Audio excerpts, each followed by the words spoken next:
Now that you've had a chance to learn a little bit about them, what are the strengths and weaknesses of behavioral perspectives?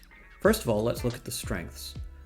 1, they're scientific. Behaviorists have done a lot of research testing their approach. They've developed specific interventions, and they've conducted studies that show those interventions are often helpful at changing behavior. 2, they don't speculate about hard-to-prove mental entities.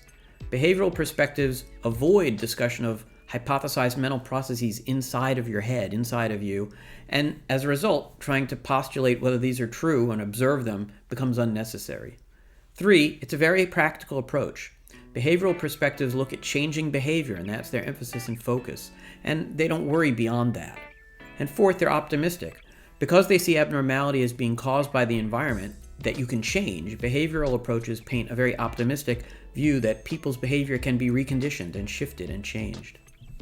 What are considered some of the weaknesses of behavioral perspectives? Well, first of all, some people consider them too deterministic.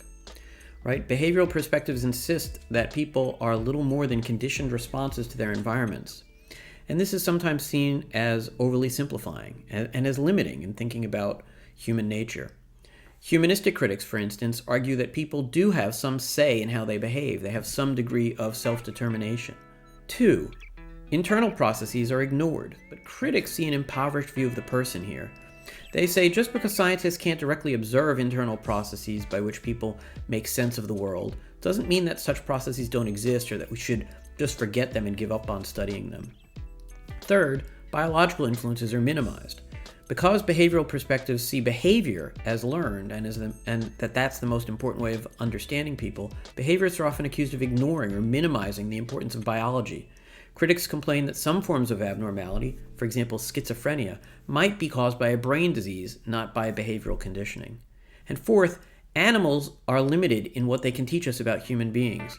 Some people don't like the fact that behavioral approaches use an analog approach where they often will test their hypotheses on mice or pigeons in order to understand how human beings respond.